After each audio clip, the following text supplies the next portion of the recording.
if this violent criminal that like was so delusional to the point where they thought prison to be like a Four Seasons actually went to a Four Seasons as their quote unquote punishment for murdering somebody, would that be a negative consequence? When we talk about negative consequences, it's whether or not it's in accordance it's in accordance with the being's flourishment, not with whether or not they find pleasure or some kind of good experience from the thing. Can you answer the question, please? I think that does answer the question. No, because you're not telling me if it would be a negative consequence if they were actually sent to a Four Seasons for committing murder. Yeah, so putting a violent criminal, for example, in like a luxury hotel like Four Seasons, I don't know if we have them in England, that wouldn't automatically count as flourishing, because flourishing depends mainly on virtue and quality of one's activity, not on, again, the comfort or pleasure alone. So I'm just going to distinguish between living pleasantly and living flourishingly. Okay. Flourishing, yeah. So you'd say in some circumstances that would be a negative consequence, and others it wouldn't? Well, the question of whether or not it's in accordance with their flourishment depends on more factors than just if they're at a nice hotel. For example, one could be at a really nice hotel like Four Seasons. Again, I don't know what it is. I'm assuming it's nice. And they may be comfortable and finding pleasure, but that doesn't mean they're flourishing. And then again, they may be flourishing and not finding pleasure in it. Okay.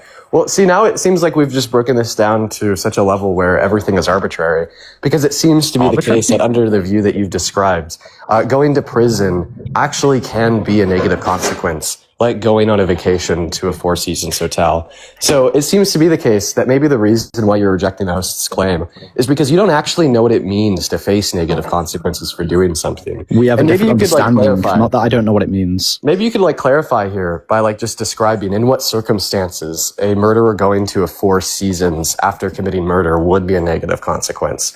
Because I think it's just going to be like intuitively true for like everybody else but you, that if we were to be sending a literal murder to a Four Seasons hotel for the rest of their life after they committed a murder, that they wouldn't be facing meaningful negative consequences. Like, well, I feel like that's something that like most normal people could agree on. Yeah. So for example, you made a claim that it's arbitrary. It's not arbitrary because the idea of flourishing comes from human nature and function, not from personal preference, which is what arbitrary would mean. So that's just going to be a misunderstanding of the Aristotelian view. And then your second point was that the prisoner, I think we can criticize both, right? I think the happy prisoner and the luxurious violent criminal in those two examples I gave, the prisoner may lack conditions needed for full human activity, but the violent criminal may possess comfort but misuse rational and social capabilities. So I don't think this is a critique. So could you please describe a clear framework that we could use to determine if somebody is facing a negative consequence and what is required to flourish? Yeah, so the criteria or the framework we'd use to determine whether or not someone is facing a negative consequence would be whether or not they flourish, right? Whether or not they achieve eudaimonia. Does it mean flourish? Could you be specific? What is required to flourish? Yeah. It just requires a combination of virtuous character, things like rational activity, and just sufficient external goods over a complete life. I don't think flourishing is just like a feeling or momentary happiness. It's a way of living well as a human being. Wait, so you just said it requires virtuous character and rational activity. So if you're virtue like moral excellence, practical wisdom, right? Yeah, like, for example, rational activity, friendship. So just to like clarify, okay, right? That if it is the case that somebody is happy, moral, and smart, okay, they're flourishing. But if somebody is not happy, moral, and smart, then they're not flourishing? You said, repeat, what were the things you said? If they're what, sorry? Well, I'm just like taking the words that you're using, right? Such as virtuous character, rational behaviors, and I'm just condensing them down to like more layman's language. Okay? Because when you say that what is required for flourishment is virtuous behaviors and rational activities, did you say it seems that you're just telling them that in order for somebody to flourish, they have to be happy, moral, and smart. Okay? Yeah, happiness comes from the rational activities. The moral comes from virtuous behaviors, and then the smart also comes from rational activities. Yeah, so I'd say that would be close, happy, moral, and smart, but I think happy wouldn't be a category of flourishing. For an Aristotelian view, that would be close, but it wouldn't be quite complete. So I would say moral and smart then. Hold on. Somebody would be flourishing if they live virtuously, use reason well, actively live those virtues in their life, and have sufficiently decent external conditions. So merely feeling happy or being smart and having moral beliefs isn't enough by itself. Happiness as a feeling is not the same as flourishing. Okay, so you added on a third prequalification there of having sufficiently decent external conditions, because it seems to be the case if all that you mean by flourishing, i.e. what needs to be encroached on in order to face a negative consequence, is to be moral and smart, then somebody actually could go to jail for life and not be facing negative consequences, as long as they're moral and smart, right? But this wouldn't make any sense from your perspective, because you try to like get a slam dunk OMG owned moment on the host like less than 10 minutes ago, because she said somebody going to jail could be not facing negative consequences. But it seems to be the case that your view would actually lead to that same outcome in many other scenarios, because I bet you that there's a lot more people in prison that are moral and smart than there is people in prison who literally think prison is like a Four Seasons hotel. Yeah. So this is what you're not understanding. Prison still removes important human goods, such as freedom. What's going on? Have I been kicked? Oh, sorry. Yeah, prison still removes important human goods. So even if the prisoner does become virtuous, right, prison still deprives them of things like freedom, political participation, or friendship, self-direction, family life, and these broader opportunities for excellence. It's because flourishing doesn't require only inner virtue, also external goods, and imprisonment remains a real loss as it relates to external goods.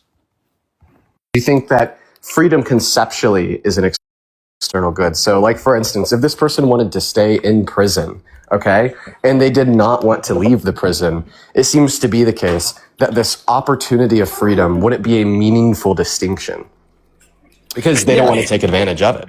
Well, that's just going back to the idea that, so freedom isn't treated, you're interpreting that freedom is just like a standalone optional preference, but I wouldn't interpret freedom that way. We already went over this, that what is freedom or what it means to be in accordance with flourishing isn't to do with the experiences or the preference of the individual. These are going to be objective and they exist regardless of the subject's preferences. I think I already covered that earlier. So I don't think freedom is just like tied. I think freedom is tied to like human activity, not just choice. So I think if you remove those, you don't just remove like a, hold on. If you remove those, you don't just remove a preference being satisfied, right? You remove arenas in which human capacities are fully expressed. In what arenas of human capacity in which are not fully expressed are removed by a Christian committing a mortal sin and then repenting for it? Sorry, what was the question? I didn't hear what you said. Well, this is just going back to the prompt now. You're saying in order to face a negative consequence for something, it has to infringe upon one's flourishment. And then you described flourishment as being happy, smart, moral, and having access to like sufficiently good external conditions. No, I said there could be positive that would include some opportunity of freedom. But it seems to be the case that like none of these things would like apply to like a repented sinner, for instance, because a repented sinner, right, could still obviously be like happy, smart, okay, think that they're moral, and have access to sufficiently good external conditions that would include any opportunity for freedom. Now, if you want to say, because I'd expect this to be your response, that their opportunity for freedom would be encroached because they can no longer like dwell in like a loving relationship with our Creator, well, that's actually not true, because given that they repented with words, okay, they actually can, okay, continue a happy relationship with their Creator. So it actually seems that you agree with the host. Yeah, so I mean, I can clarify. So first of all, we did make it clear earlier. You said that I agree that negative consequences would be something that's against the flourishment of the being, but I already made it clear earlier that consequences can be positive. But if you're specifically referring to negative, because that's what you said earlier, if you want to talk about that, I think moral forgiveness doesn't equal removal of all consequences. So even if a Christian does repent sincerely, they may be forgiven like morally or like spiritually, but that doesn't erase the harm done to others. Legal consequences, damaged relationships, loss of trust, or like habits that are formed by the wrongdoing. Sure. Yeah. This is where the meaningful distinction would come in. Okay. And what I mean by that is, for instance, if a pedophile were to like rape 100 children, clearly it seems like a lot of people in society would then frown on that pedophile. They may lose a couple friends, their family members may ghost them, but still yet, if that pedophile were to go to trial and then the judge and the jury were like, we also rape kids, we're just going to like let you walk free, you're not going to go to jail, that person wouldn't be facing any meaningful negative consequences. No, even I though disagree maybe some of their personal relationships would be destroyed. I disagree with you. I think so just to clarify, exactly. Hold on. Wait, sorry, I'm interrupting you. Yeah, I think that now I think it seems to be getting to a point where you're saying meaningful consequences And this I would push back and say seems pretty arbitrary under your view. How do we distinguish a meaningful consequence and what isn't? How do we determine what is one and what isn't? And also, I think that losing like all these personal relationships would be a form of consequence. Being in a separated relationship from God or a weakened faith would be a form of consequence. Having to repent could be a form of consequence. I think just because you don't see them as consequences, that doesn't mean under the Christian paradigm they aren't. If you're going to do an internal critique, I don't think this is like a good one. Well, I mean, I actually think it quite is. And the reason why I say that is because we've now reduced your view down to saying that in the same way Christians face consequences in life, pedophiles who rape 100 kids then walk free face consequences in life. So it seems like... Wait, would that be inaccurate? It seems like I don't think that would be inaccurate. Here would just reduce down to an absurdity, right? Wait, no, I don't think that's absurd. The only way that you could accept that the host is wrong is by simultaneously arguing that it's also wrong to say pedophiles who rape 100 kids then walk free and still live in society face consequences. So if you would argue here, would you say that's false? Pedophiles who rape a bunch of kids and then walk free because the jury decided they also like raping kids. Would you say that's false? Does it face consequences? Well, then maybe you could say that Christians can also face consequences, but that's going to be an unintuitive view. Okay, just saying it's unintuitive doesn't tell me why it's false. And if you're just reducing your critique down to, well, I find it unintuitive or other people do, that gets to the problem of how to determine which intuitions are correct. Second of all, would you claim that if a pedophile, P3DO, if they walk free from the judge, is your claim that there would be no consequences or that there wouldn't be meaningful consequences? The claim is that there wouldn't be meaningful consequences. Okay. How do we determine a meaningful consequence, and by what metric you like measuring this? Yeah, one in which is sufficiently deserved. Yeah, and how do you measure what's sufficiently deserved? We measure what is sufficiently how are they measurable or scalable, yeah. We measure what is sufficiently deserved. It's predicated on what would right the wrong. Now, I can agree it seems like this level of sufficiency would be a little bit arbitrary and intuitive, like many other things in life. However, even though this line seems to be arbitrary and rather intuitive, right? If you intuit that a pedophile who raped 100 kids then walked free because the jury let them go because they also raped kids didn't face meaningful consequences, which is going to account for like 99.99999% of the population's intuitions. Then you agree with the host in saying that Christianity is just an excuse to live life without consequences. Cool. Now, if you're part of that 0.0001% such as you, where you are arguing that maybe a pedophile who raped kids then was let free by the jury to continue to be a proactive citizen living in society with no criminal record, no registry in the sex offenders list, and not a day in jail or even $1 fine is facing meaningful consequences, well then point number one, you optically look bad. Point number two, that's an absurd view that essentially everybody's going to reject. And then point number three, you might have an argument to reject the host's claim. So I'd say that that's essentially the defeater here. Sure. So a few things. I don't think that the quantity or the amount of people that hold an intuition would tell us anything about the scale or how you're measuring how meaningful a consequence is. The amount of people that agree a consequence is meaningful or not meaningful still doesn't give us a reference point for how meaningful it is. So I think you're confused there, that the idea that the quantity of different subjects holding to something being meaningful tells us how meaningful it is or how meaningful it isn't. Second of all, you said that it seems like the prompt has now gone from, again, Christianity is just an excuse to live without consequence, to Christianity is an excuse to live without meaningful consequence. But if you can't clarify a scale or a measurement of what is meaningful and what isn't, I think that's a nothing burger. I think that the host clarified that when she says without consequences, she's referring to without consequences from God. And maybe like... How do you know those consequences where you lose family and friends aren't from God? Well, because people have free will and they choose to act upon their free will when like ending a relationship, unless you think that God influences the free will of individuals.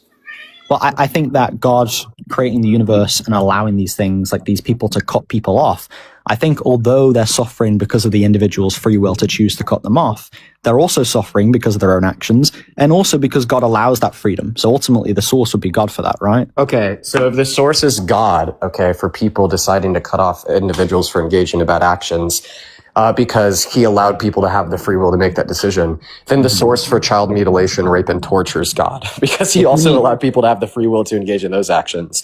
Well, So hold in the on. same way that you're explicitly arguing that God is ultimately to blame for this consequence of losing friends and family because they decided to stop befriending you, would you argue that ultimately the source to blame for child rape is God because he allowed individuals to have the free will to make that decision? No, because God is the source of goodness and justice and virtue, things that have an ontology. But evil, which is a privation of a thing, doesn't have an ontology. So to say that God is the source of something that is a privation of himself doesn't even make sense. Okay, so God is only the source for good decisions? Yeah, God is goodness. God has an ontology. God is identical to goodness. Evil is a privation of goodness and God himself.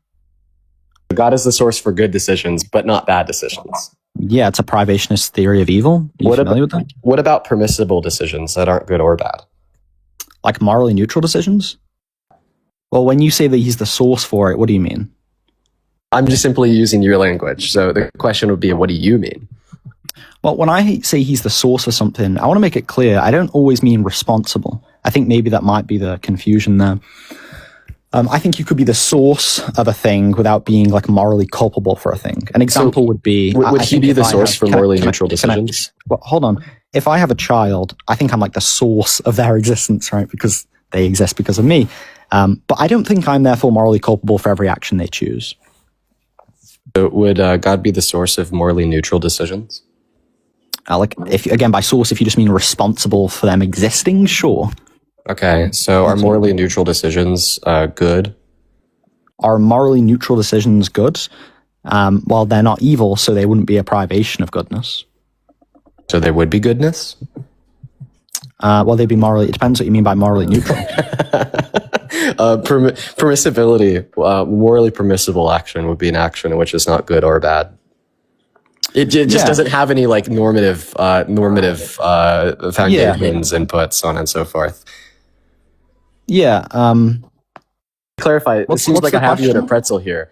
Well, I don't really know what the question is. Yeah, so the question is God the source of morally neutral actions and which don't have any normative input or foundational bearing whatsoever? And the reason why I'm asking you this question is because earlier you said that God couldn't be the source of bad actions due to the fact that bad is the deprivation of good. Okay. Well, it seems to be the case that moral neutrality is also the deprivation of good because there's no goodness involved in moral neutrality. The same way there's no goodness involved in moral wrongness. So if you want to argue that God is the source for actions in which are morally neutral, then you're arguing that God can be the source for actions in which are deprived of goodness. And if God can be the source of actions in which are deprived of goodness, then your earlier claim that God can't be the source of bad actions because they're deprived of goodness wouldn't follow. Sure. So I don't think you had me in a pretzel. I think I just needed clarification. So I understand what you're asking me now. So yeah, under most like Christian frameworks like mine, morally permissible actions still have a kind of moral ontology, but like we have to clarify what that means, right? So like in Christian ethics, actions aren't like labeled good or bad in a simple like binary way. Instead, they have three moral categories. So an action can be good, which is aligned with God's will / like virtue and charity. Bad, which is sinful / contrary to it. And then finally, we have morally indifferent or permissible, which is not wrong in itself, but not morally significant in itself either. So yeah, permissible actions aren't morally empty, but they are often like, I'd say we consider them morally neutral in of themselves. But I don't think neutral means non-existent morally. I still think permissible actions have ontology in Christian thought. Okay, so then you think that morally neutral actions are ontologically morally good to some extent? Wait, sorry, repeat that? So are you arguing that to some extent, morally neutral actions are ontologically morally good? Like they're not deprived of goodness? Do I think morally neutral actions are ontologically good? Is that the question?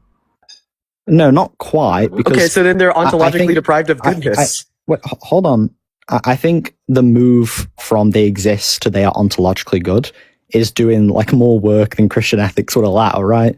So as I already said, ontological status, which we can just say is like a state of being, every action, even a neutral one, has being in the sense that it has a real human act, like eating, walking, speaking, resting.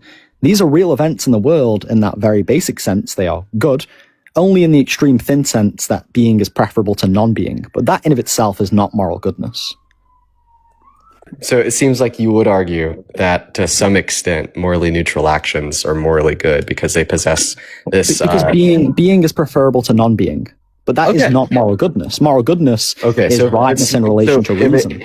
So if it's not moral goodness, then they're deprived of moral goodness, right? Deprived? Well, they lack it. They lack it?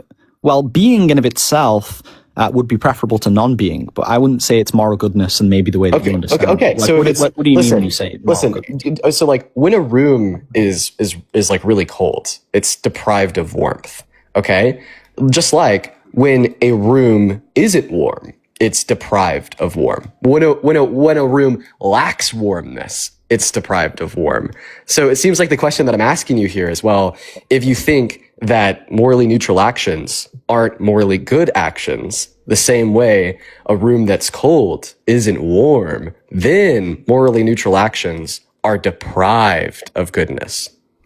Yeah, so you're asking me, just to clarify, I understood what you're asking. You're asking me if there's like a room that's cold and that's deprived of warmth, and then you have just a room that isn't warm, and because it isn't warm, you're asking me if morally neutral actions are deprived? Yeah, like that's a good analogy. So if a room isn't warm, is that room deprived of warmth?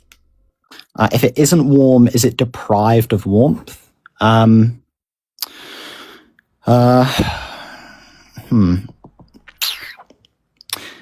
first of all, yeah, I'd agree that cold itself is a privation of heat. This is what we agree is called a privation. But the step that you make to like moral neutrality equals privation, I don't think. I'm answering. Yeah, I'd say your jump from moral neutrality to privation doesn't follow because you're assuming that if something is not, but you're not answering my question here, Divine. If a room isn't warm, is that room deprived of warmness?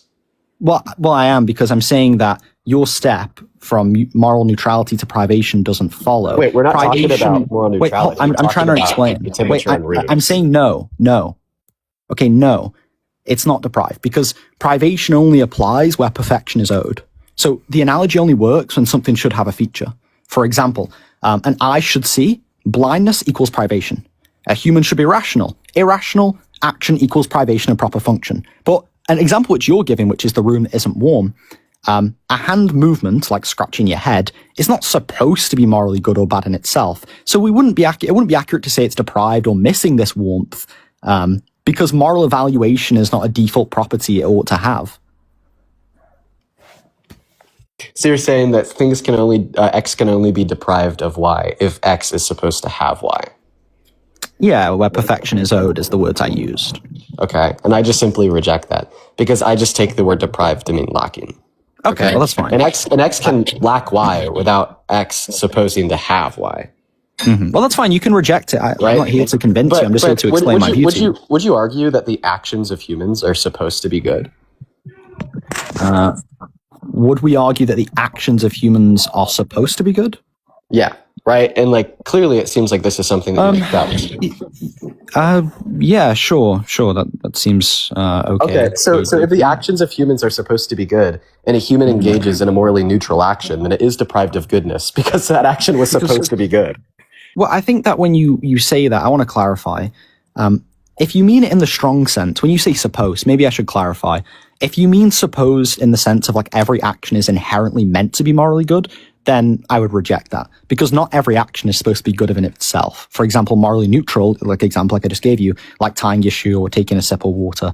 But if you mean supposed in a different way, then you could say so, yeah. Okay. Yeah, I'm probably like annoying the whole panel with this. I'm sorry, you guys. I'm probably. I think anybody's annoyed.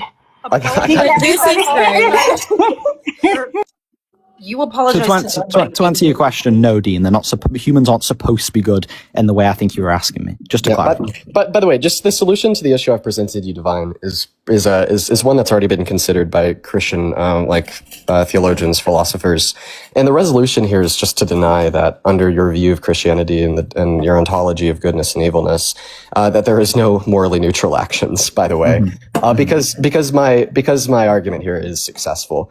But I mean, I don't think it was. I think I gave sufficient answers to every critique, but I mean, if you feel that way, that's fine. Okay. Yeah, but I'm like clearly derailing things. I'm sorry for derailing things, everyone. Damn, I appreciate you so much for letting me up. Apologize. Yeah, for before you drop, let's debate abortion sometime.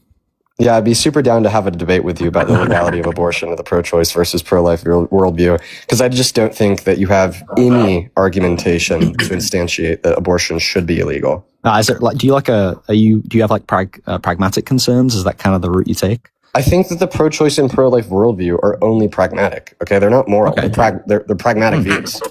Interesting. Okay, well, we can get into that. Cam, I appreciate you having me up, and Dean, thanks for the debate. Okay. You don't want to talk to them? Okay. All right. Oh, you wanted to talk now? Well, I don't really want to talk to him. The whole time I was talking to him, he was freaking being disingenuous as hell. Good on you, Dean, for sticking that one out. I don't know. I guess this is how you go professional. You get really educated on it, and you have the patience of a saint. Because I was sick of that guy like 15 minutes ago. You also have to be a man, because Dean is a man, so they will talk differently to them. Yeah, I will say I didn't roll my eyes once. You apologised, Dean, for, quote, boring us, but I didn't roll my eyes once when you spoke. Every time Divine opened his mouth, I'm here yawning and rolling my eyes. Yeah. We get it. Dean Withers is the best. Let's just keep it like complimenting Dean. well, listen. The reason I came up was because he was being super disingenuous. But I appreciate you guys for letting me up. You guys have a good rest of y'all's days. You're welcome back anytime. I appreciate that. Have a great day. Bye. Angel reads Bible is here. Let's not forget about the DRB. I'm in chat. Chris, Dean does follow me. Actually, I don't even think Dean knows this, but now he follows me on both my accounts because he follows me on my other one too. We're real life homies now, Dean. Where do we go from here? We've got like 500 people in the fucking box. Thank you, Dean. Tell them to follow you. Thank you for that. Follow me, everybody. You'll get lives like this. I had good trouble up on my live one time, so I seem to just be getting random big names. So yeah, you follow me and you might see some cool people on my live. Scientific Snitch is here too, y'all, and that's another big name, okay? And great abs. Great abs. Yeah, she's like no offense to you, Joel, but she kind of like eats you up in terms of how big our names are here. Forget it.